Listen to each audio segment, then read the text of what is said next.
Hello students, welcome to learn easy maths and arts classes. आज इस video में मैं आपको सर्कल के एक्सरसाइज नंबर 17 के रिमेनिंग क्वेश्चन कराऊंगा। Up to question number 30 I had already explained you in the previous video. अगर आपने वो वीडियो नहीं देखी है तो लिंक आपको डिस्क्रिप्शन बॉक्स में मिल जाएगा। So today we will start from question number 31। 31 question क्या है, यहाँ पर आपको एक फिगर दी हुई है। क्वेश्चन में कहा है in the given figure O is the centre of the circle. ये जो O है ये सेंटर है सर्कल का। एंगल AOE 150 है। AOE ये वाला एंगल आपको दिया है 150 डिग्री। DAO एंगल 51 है। DAO ए कॉर्नर वाला ये वाला एंगल आपका 51 दिया है। Calculate the size of angle CEB। CEB ये वाला एंगल फाइंड करना है। OCE ये एंगल फाइंड करना है। ये दो एंगल आपको फाइंड करने हैं। तो सबसे पहले आपको क्या करना है, आप यहाँ पर ये जो एंगल बन रहा है 150 डिग्री ये सेंटर पे बन रहा है। अब आप ये देखेंगे ये जो सेंटर पे बनने वाला एंगल है ये कौन से आर्क से बन रहा है। आप यहाँ पर आर्क देखेंगे कि कौन से आर्क से ये एंगल यहाँ ड्रॉ हुआ हुआ है। चेक कर लेते हैं। यहाँ ये है आपका ADE ये वाला आर्क लेंगे। इस आर्क से ये एंगल जो है सेंटर पे बना हुआ है। ए कॉर्नर से भी सेंटर पे एक लाइन आ रही है, ई कॉर्नर से भी एक सेंटर पे लाइन आ रही है। तो ये आर्क AE है। इस आर्क से सेंटर पे बनने वाला एंगल 150 दिया हुआ है। अब इसी आर्क से एक एंगल हम रिमेनिंग सरकमफ्रेंस पे भी बना सकते हैं, बचे हुए सरकमफ्रेंस पे। कौन सा एंगल, AE आर्क से यहाँ B पॉइंट पर AE आर्क से E कॉर्नर से भी एक लाइन आएगी और A कॉर्नर से भी एक लाइन आएगी। तो दोनों कॉर्नर से आपको एक एक लाइन मिल जाएगी जो सरकमफ्रेंस के B वाले पॉइंट पर आकर मिल जाएगी। तो ये angle at the remaining circumference हो गया इसी आर्क से, सेम आर्क से। इस सेम आर्क से एक एंगल तो बना सेंटर पे और इसी आर्क से एक एंगल बना बचे हुए सरकमफ्रेंस पे। रिमेनिंग सरकमफ्रेंस क्यों कह रहे हैं हम इसे, क्योंकि सरकमफ्रेंस सर्कल का हिस्सा होता है। सर्कल का कुछ हिस्सा A से लेकर E तक आर्क में ले लिया हमने। तो इस आर्क से बना हुआ एंगल सेंटर पे एंगल AOE है। तो हम यहाँ प्रॉपर्टी यूज करेंगे angle at centre. Angle at centre is equal to twice of, twice के लिए 2 से मल्टीप्लाई करते हैं। किससे 2 से मल्टीप्लाई करनी है, twice of angle at the remaining circumference. Angle at the remaining circumference. तो यहां हमने AE आर्क का यूज करा। यहां मैं अलग से फिगर बनाकर दिखा देता हूं। A पॉइंट यहाँ है, E पॉइंट यहाँ है और ये एक सेंटर था। तो AE आर्क से एक सेंटर पे बन रहा है एंगल AOE जो कि कितना है 150 डिग्री का एंगल है, सेंटर पे बना हुआ एंगल। और इसी AE आर्क से एक A कॉर्नर से लाइन जा रही है B पर और एक E वाले कॉर्नर से भी लाइन आ रही है B पर। तो A कॉर्नर से भी लाइन आई B पे, E कॉर्नर से भी लाइन आई, तो ये एंगल सरकमफ्रेंस पे बन गया। तो जो सेंटर वाला एंगल होता है वो दुगना होता है सरकमफ्रेंस वाले एंगल के। ये प्रॉपर्टी के थ्योरम यूज़ कर रहे हैं हम यहाँ। अब हम यहाँ वैल्यू पुट करेंगे या एंगल के नेम लिखेंगे। सबसे पहले तो एंगल के नेम लिखेंगे। एंगल एट सेंटर वाले एंगल का नेम लिखते हैं angle AOE is double of angle at the circumference ABE। Angle ABE। AOE मालूम है हमें 150 इक्वल टू 2 मल्टीप्लाई ABE नहीं पता, तो ABE का आंसर यहाँ से हम डिवाइड करके फाइंड कर लेंगे। ये 2 मल्टीप्लाई से इधर डिवाइड में आ जाएगा तो ABE का आंसर आ जाएगा 75। तो हमने यहाँ एंगल ABE फाइंड कर लिया 75 डिग्री। अब हम फिगर में मेंशन कर देंगे कि ये एंगल आपने 75 फाइंड कर लिया है। कौन सा एंगल है, ये सेंटर वाला तो 150 था और ये हमने अभी अभी फाइंड करा 75 डिग्री। अब नेक्स्ट वर्क आपने क्या करना है, साइक्लिक क्वाड्रिलेटरल प्रॉपर्टी यूज़ करनी है। सर्कल, इस सर्कल में एक साइक्लिक क्वाड्रिलेटरल दिया है, ए बी ई, बी से ई, बी से एक लाइन ई पर गई है, ई से डी पर और फिर डी से ए। ये एक आपका साइक्लिक क्वाड्रिलेटरल है जिसमें यहाँ पर आपको 51 दिया हुआ है। तो आप ये सामने वाला पूरा एंगल फाइंड कर सकते हैं साइक्लिक क्वाड्रिलेटरल की प्रॉपर्टी से। तो हम वर्क करेंगे in cyclic quadrilateral A B E D. Cyclic quadrilateral A B E D use कर रहे हैं हम यहाँ। अपोजिट एंगल्स जो होते हैं साइक्लिक क्वाड्रिलेटरल के वो सप्लीमेंट्री होते हैं। तो इस एंगल का नेम लिखेंगे angle D A B plus इसके अपोजिट वाले एंगल का नेम है एंगल डी ई बी। इन दोनों एंगलों का सम 180 डिग्री होगा क्योंकि प्रॉपर्टी है ये opposite angles of cyclic quadrilateral are supplementary. तो ये प्रॉपर्टी हम यहाँ यूज़ कर रहे हैं। डी ए बी पता है हमें 51, डी ई बी हम फाइंड करेंगे अब। D E B equal to 180। तो angle D E B is equal to 180 minus 51 और जब आप इन्हें माइनस करोगे 10 minus 1 will be 9, 7 minus 5 will be 2, 129 degree. तो ये वाला एंगल आ गया 129। कौन सा एंगल? ये पूरा एंगल यहाँ से यहाँ तक, ये 129 एंगल है। अब आपको क्या करना है, क्वेश्चन में फाइंड क्या करना था वो देख लेते हैं हम। यहाँ मैं सही से लिख देता हूँ इसे 129। क्वेश्चन में हमें फाइंड करना था सी ई बी। सी ई बी ये वाला एंगल है।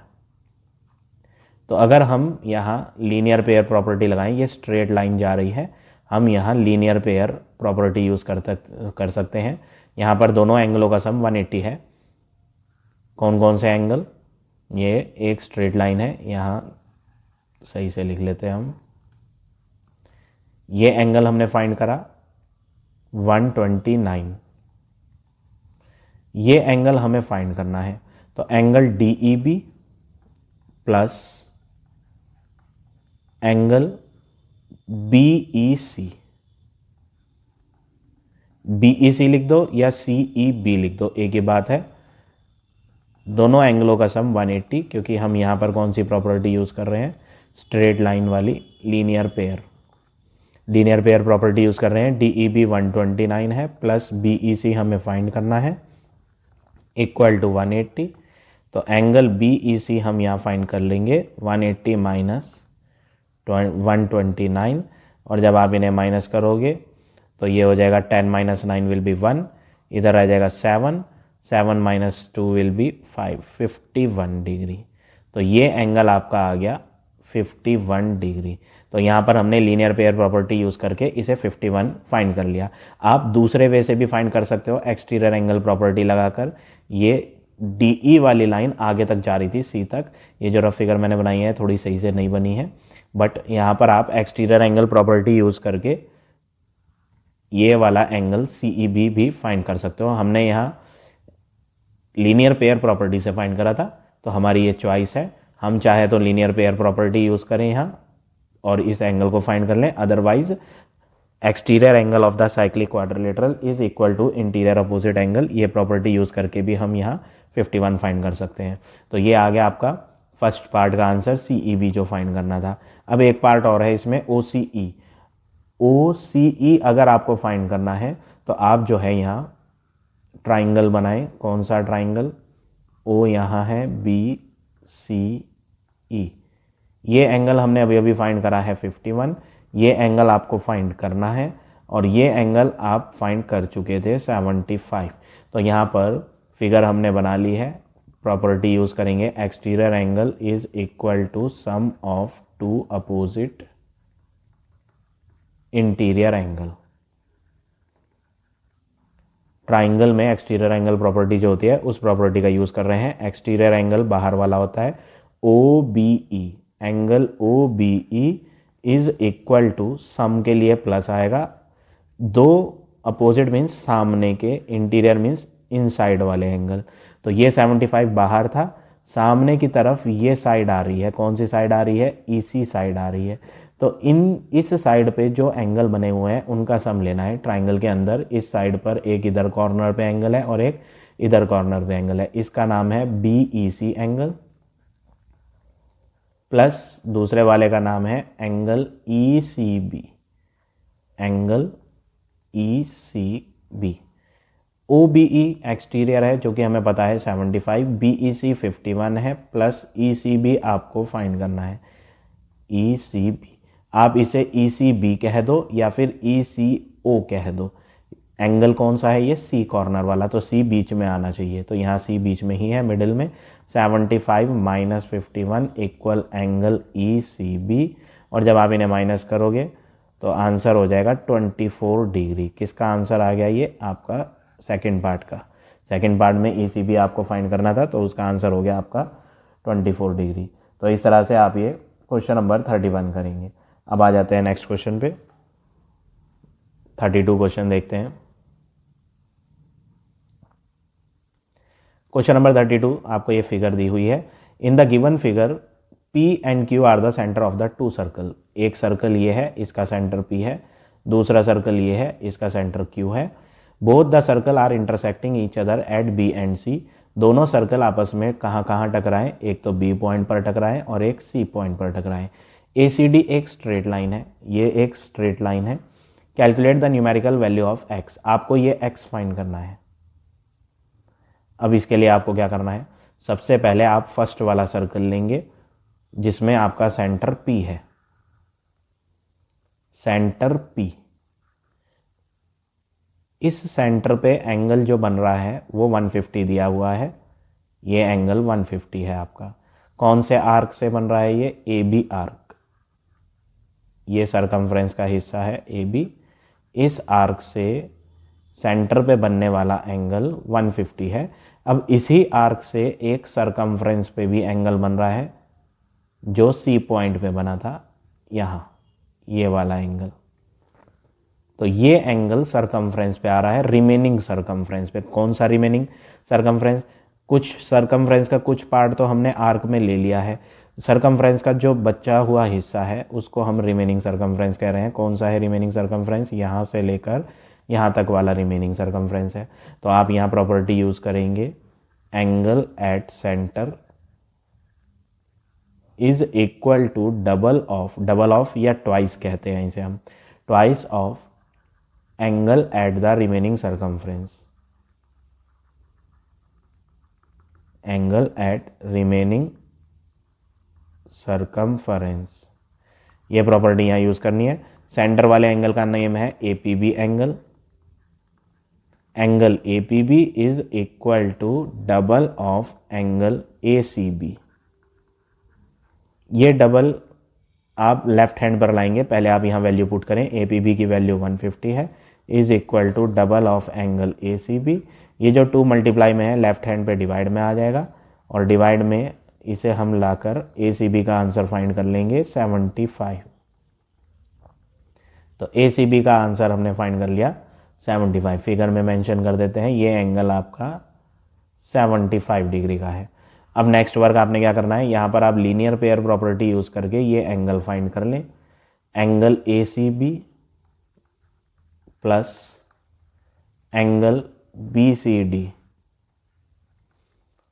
सम of these two angle is equal to 180 degree. यहाँ पर जो हम प्रॉपर्टी यूज़ कर रहे हैं वो है लीनियर पेयर प्रॉपर्टी।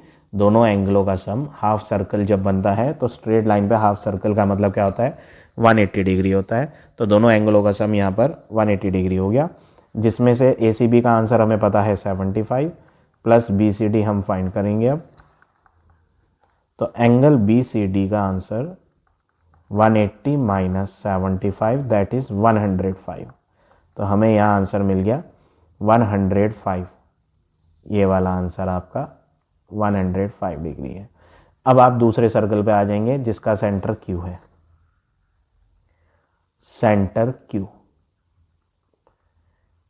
इस Q सेंटर पे जो एंगल बन रहा है BQD, BQD, इधर वाला एंगल 180 से छोटा है। ऐसा मैं क्यों कह रहा हूं? ऐसा इसलिए कह रहा हूं, मैं आपको ड्रॉ करके दिखा देता हूं। यहां ये लाइन DQ वाली जब स्ट्रेट बढ़ा दी जाए, सपोज अगर मैं ऐसे स्ट्रेट बढ़ा देता हूं इसे, तो 180 डिग्री कौन सा एंगल होगा? 180 डिग्री यहां से लेकर यहां तक आएगा। जबकि ये जो BQD दिया है आपको, BQD ये 180 से थोड़ा छोटा है, तो 180 से छोटा है, इसीलिए ये जो एंगल है BQD, ये कौन सा एंगल है? 180 से लेस वाला। तो ये ऑब्ट्यूज एंगल है। ऑब्ट्यूज एंगल वो होते हैं जो 180 से छोटे होते हैं और 90 से बड़े होते हैं। अच्छा, ये तो आपका ऑब्ट्यूज हो गया। तो जो बचा हुआ एंगल है, यहाँ पर मैं आपको दिखा देता हूँ, ये वाला बचा हुआ एंगल, ये रिफ्लेक्स एंगल है। ये रिफ्लेक्स इसलिए है क्योंकि ये 180 से बड़ा है। यहाँ से स्टार्ट होकर यहाँ तक रेड कलर की जो मैंने ड्रॉ करके दिखाई थी, तो यहाँ से स्टार्ट करके यहाँ तक रेड कलर की लाइन तक 180 हो गया, बट ये 180 से और एक्स्ट्रा है। तो 180 से बड़ा होने की वजह से ये कौन सा एंगल है? ये रिफ्लेक्स एंगल है। किसका रिफ्लेक्स एंगल है? ये तो BQD था, ऑब्ट्यूज वाला BQD। तो इस ऑब्ट्यूज एंगल BQD को हम सिंपल BQD लिखते हैं। ये BQD है, बट ये वाला 180 से बड़ा है, तो इसको हम BQD नहीं बोलेंगे, इसको हम बोलेंगे रिफ्लेक्स एंगल BQD। तो ये रिफ्लेक्स एंगल BQD है, जो कौन से आर्क से बन रहा है, ये मैं इरेज कर देता हूं। आपको यहां फोकस किस पर करना है, बहुत ध्यान से देखेंगे, थोड़ा अलग है क्वेश्चन। आप इस आर्क पे फोकस करें, B से लेकर D तक, ये आर्क पे फोकस करें। ऐसा मैं क्यों कह रहा हूं? क्योंकि इस आर्क से एक एंगल सेंटर पे बनेगा और एक एंगल सरकमफ्रेंस पे बनेगा। कौन कौन से एंगल, यहां पर मैं आपको शो कर देता हूं। BD आर्क, ये जो मैंने डार्क कलर का करा है, BD आर्क से एक B कॉर्नर से यहाँ C पर एक लाइन ज्वाइन हो रही है और D से भी एक लाइन ज्वाइन हो रही है, और ये एंगल हम ऑलरेडी फाइंड कर चुके हैं 105 डिग्री। तो ये वो एंगल है जो BD वाले आर्क से कहाँ पर बन रहा है? सरकमफ्रेंस पे, रिमेनिंग वाले सरकमफ्रेंस पे। रिमेनिंग सरकमफ्रेंस इसलिए क्योंकि सर्कल का जो सरकमफ्रेंस होता है, पूरा सर्कुलर पार्ट, उसका कुछ हिस्सा आर्क में आ गया, तो ये आर्क वाला पार्ट हो गया, और जो बचा वो है आपका रिमेनिंग सरकमफ्रेंस। तो BD आर्क से बचे हुए सरकमफ्रेंस पे एक एंगल बना, और इसी BD आर्क से जो सेंटर पे एंगल बन रहा है वो आपको रिफ्लेक्स वाला लेना है, इधर वाला नहीं लेना। क्यों नहीं लेना? क्योंकि दोनों एंगलों की डायरेक्शन सेम होनी चाहिए। डायरेक्शन मतलब कि आप ऐसा समझ लें, ये सर्कल है, तो मैं आर्क A से B ये वाला ले रहा हूँ, सपोज AB आर्क ये ले रहा हूँ मैं, तो जो सेंटर पे एंगल बनेगा AOB वो ये है। तो सरकमफ्रेंस पे जो एंगल बनेगा वो, उसकी डायरेक्शन ऊपर वाली नहीं हो सकती, उसकी भी डायरेक्शन यही वाली लेनी पड़ेगी। दोनों एक जैसे दिखने चाहिए, जैसे ये है उसी तरह ये है। जैसा सरकमफ्रेंस पे एंगल दिखाई दे रहा है वैसा ही सेंटर पे दिखाई दे रहा है।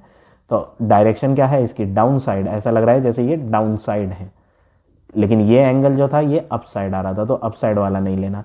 तो सेम यही देखना है आपने। तो मैं इसे इरेज कर देता हूं। तो आपको यहां किस पर फोकस करना है?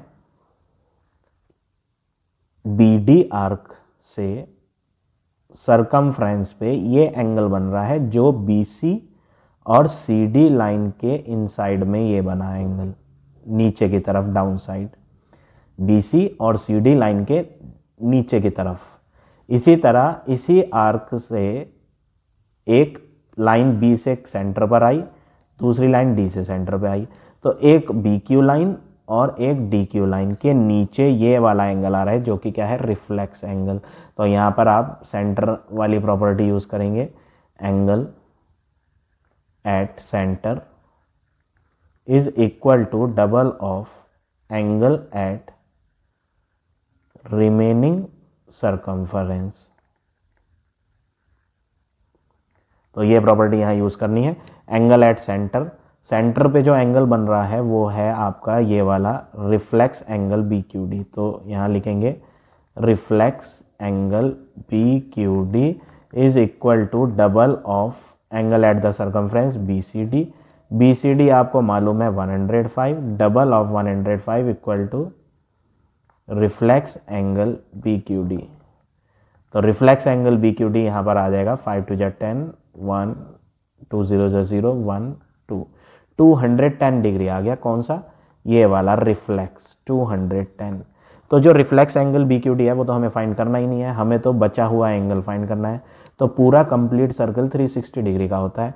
तो आप यहाँ पर क्या करेंगे, reflex angle B Q D plus x equal to 360 लेंगे, क्योंकि ये पूरा कंप्लीट सर्कल बन रहा है यहाँ, और कंप्लीट सर्कल इसको हम बोल देते हैं एंगल एट ए पॉइंट, एंगल एट ए पॉइंट। या फिर आप इसे लिख सकते हो कंप्लीट एंगल, कंप्लीट एंगल भी लिख सकते हो, कंप्लीट एंगल 360 डिग्री, या फिर आप एंगल एट ए पॉइंट, दोनों में से कुछ भी लिख सकते हैं आप। तो B Q D 210 plus x equal to 360, तो x इक्वल टू 360 माइनस 210, और जब आप इन्हें माइनस करेंगे तो ये हो जाएगा 150 डिग्री। तो हमने यहाँ क्वेश्चन नंबर 32 में जो फाइंड करना था x, वो हमने फाइंड कर लिया, आंसर आ गया आपका 150 डिग्री। तो इस तरह से आप ये क्वेश्चन नंबर 32 करेंगे। अब आ जाते हैं नेक्स्ट क्वेश्चन पे, क्वेश्चन नंबर 33 क्वेश्चन में भी आपको यहाँ फिगर दी हुई है, और आपको करना क्या है, in the given figure 2 circle intersect at A and B. 2 circle, एक स्मॉलर और एक लार्जर सर्कल है, दोनों कहाँ इंटरसेक्ट करे, ए पर और बी पर। आपको बोला है एंगल ए पी बी ए है, ए पी बी ये वाला एंगल ए है। तो सबसे पहले तो आप ये स्मॉलर सर्कल लें, स्मॉलर सर्कल, इस सर्कल में सेंटर ओ बोला है, the centre of the smaller circle is O. तो ओ जो है वो इसका सेंटर है, ऐसा क्वेश्चन में कहा। तो सेंटर पे एक एंगल बनेगा आपका जो आर्क ए से बी तक, आर्क ए बी पे फोकस करेंगे।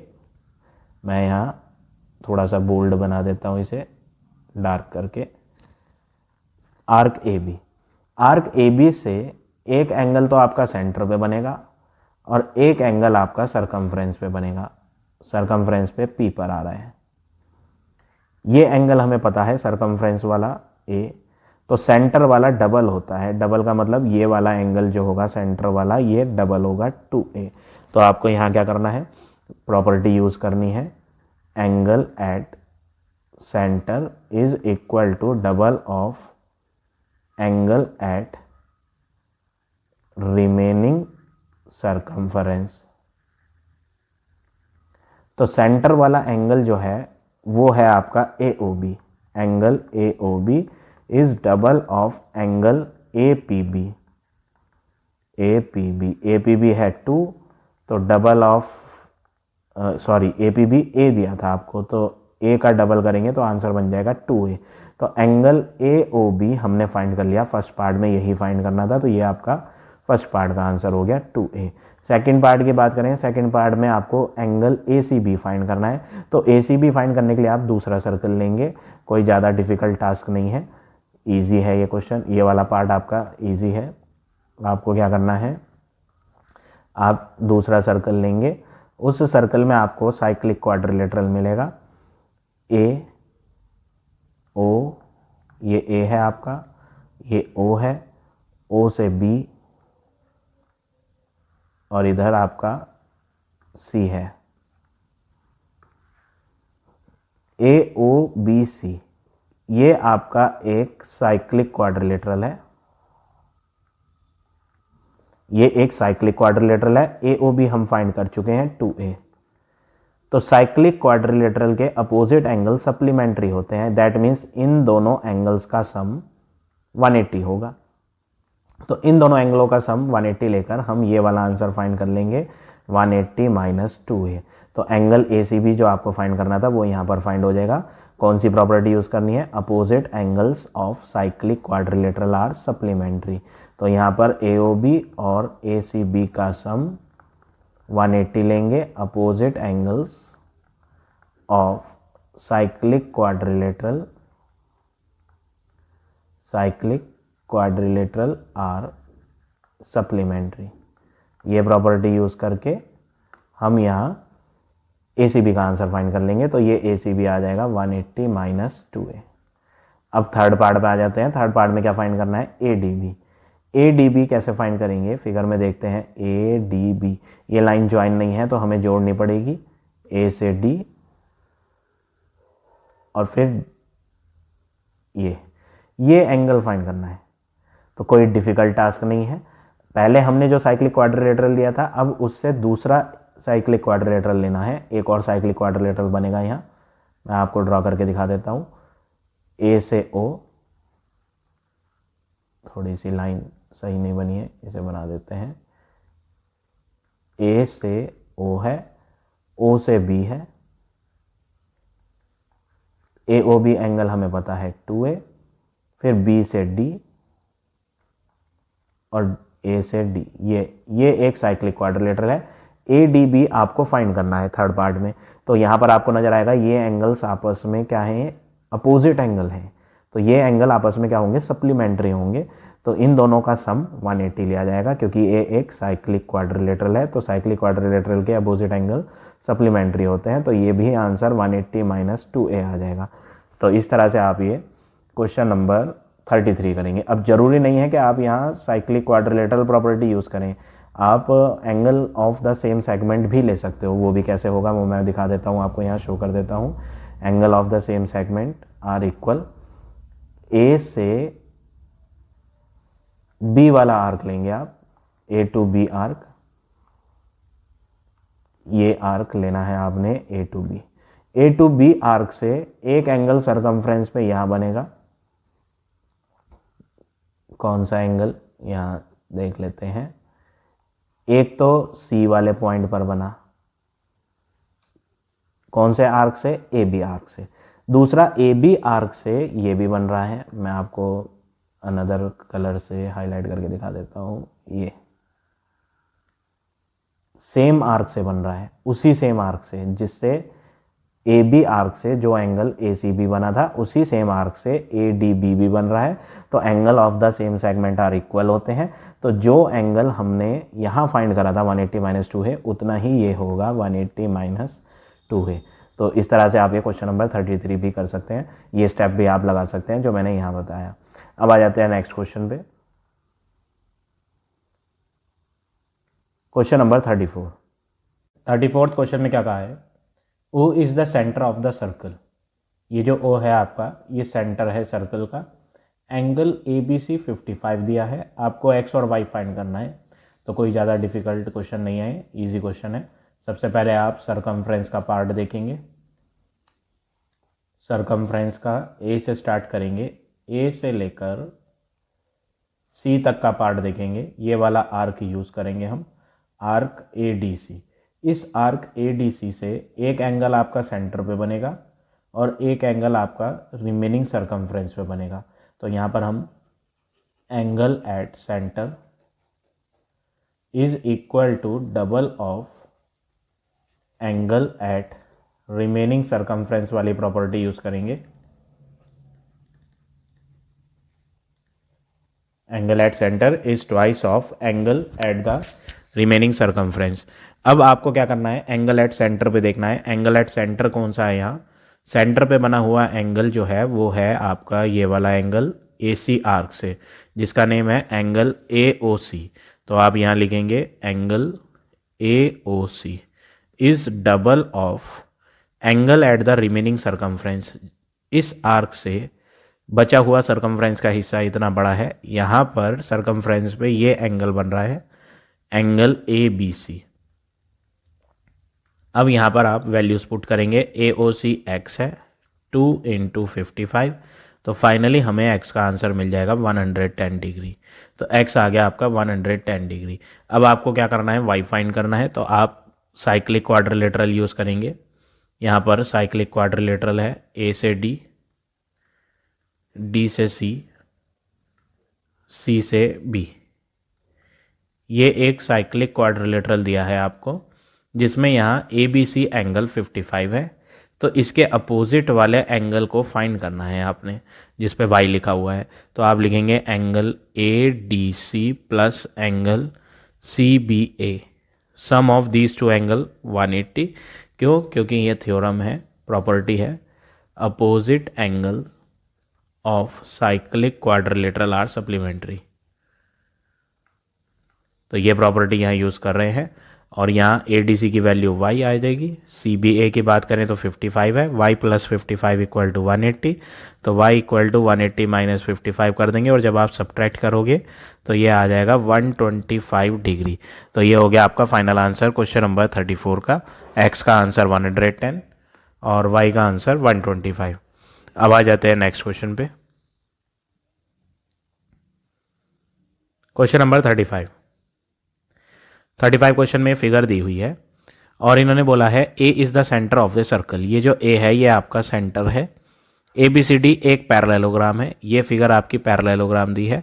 प्रूव करना है तो सबसे पहले तो हम लिखेंगे हमें प्रूव क्या करना है, to prove angle B C D is double of angle A B E. B C D कौन सा है? ये ए बी ई ये है। तो ये दो एंगल हैं। बी सी डी का answer double of A B E लाना है। तो हम अब प्रूफ लिखेंगे। प्रूफ में आपको सबसे पहले क्या करना है, parallelogram A B C D है। तो आपको पता है पैरेललोग्राम के अपोजिट एंगल्स जो होते हैं वो इक्वल होते हैं। तो यहाँ अगर हम पैरेललोग्राम की फिगर को देखें, मैं यहाँ बना लेता हूँ ए बी सी डी। ये एक पैरेललोग्राम है जिसमें ये दोनों साइड्स पैरेलल हैं अपोजिट, और ये वाली साइड भी आपस में पैरेलल है। अब जो एंगल बी सी डी होगा उतना ही एंगल बी ए डी भी होगा। तो आप लिखेंगे angle B C D is equal to angle B A D. क्यों? क्योंकि ये प्रॉपर्टी है opposite angles of parallelogram are equal. ये थ्योरम हम यहाँ यूज़ कर रहे हैं, opposite angles of parallelogram are equal. Let say answer of these two angles are X. Value हमें पता नहीं है तो लेट कर लेते हैं कि इन दोनों का आंसर x है। ये भी x है आपका, ये भी x है। अब नेक्स्ट वर्क आपने क्या करना है, यहाँ पर आप जो है सर्कल में सेंटर पे एंगल बन रहा है बी ए डी। ये सॉरी मैंने ओ लिख दिया है, ये सेंटर ए है आपका। सेंटर पे एंगल बी ए डी बन रहा है। अगर आप ध्यान से देखेंगे तो बी ए डी, यहाँ बी है आपका। ये सेंटर पे बना हुआ एंगल है जो कौन से आर्क से बन रहा है, बी डी आर्क से बन रहा है। ये वाला आर्क बी डी। इस बी डी आर्क से एक एंगल सरकमफ्रेंस पे भी बन रहा है। कौन सा एंगल है? ई वाला, ये एंगल। तो यहां पर आप angle at centre is equal to double of angle at remaining circumference, ये थ्योरम यूज करेंगे।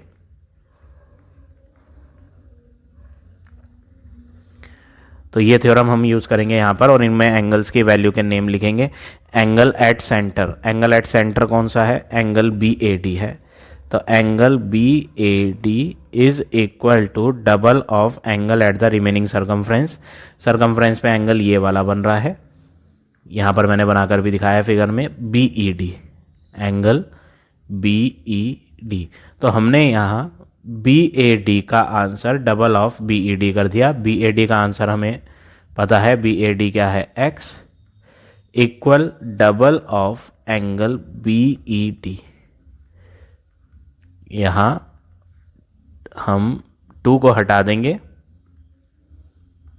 और 2 डिवाइड में ले आएंगे, तो x upon 2 is equal to angle B E D. तो हमने बी ई डी का आंसर फाइंड कर लिया, x अपॉन 2। अब नेक्स्ट वर्क क्या करेंगे, पैरेललोग्राम दिया था और ई डी सी ये एक स्ट्रेट लाइन थी। तो अपोजिट साइड्स पैरेलल होती है, तो ए बी और ई से लेकर सी तक ये लाइन पैरेलल है। तो आप यहाँ जेड शेप की फिगर यूज़ करेंगे। ये जेड शेप की फिगर आ रही है, अगर आप ध्यान से देखें तो यहाँ एक जेड शेप फिगर बन रही है और जेड शेप फिगर में इंटीरियर अल्टरनेट एंगल लेते हैं हम, एंगल्स इक्वल होते हैं ए बी ई एंगल। जो आंसर ए बी ई का होगा उतना ही आंसर बी ई डी का भी होगा। These two angles are equal to each other। अभी अभी आपने BED का आंसर फाइंड करा है, BED का आंसर कितना है x/2। तो फिर ये वाला आंसर जो होगा ABE ये भी कितना होगा x/2, दोनों x/2 होंगे क्योंकि ये कौन सी प्रॉपर्टी है, इंटीरियर अल्टरनेट एंगल। अब आपको नेक्स्ट वर्क क्या करना है, आपको प्रूफ क्या करना था, BCD का answer double of ABE, angle BCD का आंसर। पहले हम देखेंगे BCD का आंसर हमने कहाँ लिखा था, ये लिखा हुआ है BCD आंसर हमने x लिया था। BCD आंसर क्या था, x। ये इक्वेशन नंबर 1 है, हम लिख देते हैं BCD का आंसर x कहाँ से आया, फ्रॉम इक्वेशन 1 आया, ब्रैकेट में मेंशन कर देते हैं। अब नेक्स्ट वर्क क्या करना है, आपको यहाँ x दिया है और यहाँ BCD, हमें लाना क्या था, BCD is double of ABE। BCD तो आ गया है, ABE लाना है डबल ऑफ ABE। अगर आपको यहाँ ये जो 2 है, ये 2 आप डिवाइड से इधर ले आए, ये 2 कहाँ है, ये 2 डिवाइड में है, तो 2 जब यहाँ डिवाइड से इधर मल्टीप्लाई में लिया जाएगा तो ये 2 मल्टीप्लाई ABE हो जाएगा। किसका आंसर, x का आंसर। यहाँ पर हम इन दो चीज़ों का यूज़ कर रहे हैं। ABE का आंसर x/2 आया था, आपने यहाँ फाइंड करा था। अगर आपको कन्फ्यूजन हो रहा है तो आप ऐसे लिख दें पहले कि ABE का आंसर कितना है, x/2 है। मैं यहाँ लिख के दिखा देता हूँ अगर आपको कन्फ्यूजन हो रहा है। हमने यहाँ से ABE का आंसर क्या फाइंड करा, x/2, angle ABE equal to x/2। ये 2 डिवाइड से इधर मल्टीप्लाई में आ जाएगा तो double of angle ADE is equal to x आ गया यहाँ। तो डबल ऑफ ADE का आंसर क्या आ गया, x आ गया। अब BCD का आंसर आपको प्रूव करना था डबल ऑफ ABE, तो हमने BCD का आंसर देखा कि BCD का आंसर हमने यहाँ लिख रखा है इक्वेशन 1 में कि BCD जो है वो x है, इक्वेशन नंबर 1 से लिखा हमने। अब BCD is equal to x का आंसर हमने यहाँ फाइंड करा है अभी अभी, तो हम क्यों ना ये x का आंसर यहाँ यूज़ कर लें। x किसका आंसर है, डबल ऑफ ADE, तो यहाँ पर आप लिख दो डबल ऑफ एंगल ADE। तो जो चीज़ हमें यहाँ प्रूव करनी थी वो आ गई है, तो हम यहाँ लिख देते हैं हैंस प्रूव्ड। और अगर ऐसे भी आपको कन्फ्यूजन होता है तो आप ऐसे समझ लें, ये यहाँ पर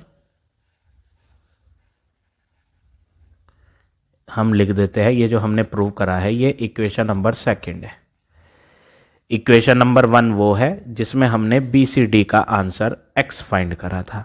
इक्वेशन नंबर 2 वो है जिसमें हमने डबल ऑफ ADE का आंसर x फाइंड करा। तो इक्वेशन 1 और इक्वेशन 2 में अगर आप देखें कि दोनों के दोनों आंसर x के ही हैं। BCD का भी आंसर x है, डबल ऑफ ADE का भी आंसर x है। ये कहाँ से आया, ये हमने इक्वेशन नंबर 2 में प्रूव करा। तो इक्वेशन 1 और इक्वेशन 2 में हमने जो चीज़ प्रूव करी है वो सेम ही चीज़ प्रूव करी है कि इसका भी आंसर x आ रहा है और इसका भी आंसर x आ रहा है। तो फ्रॉम इक्वेशन 1 एंड 2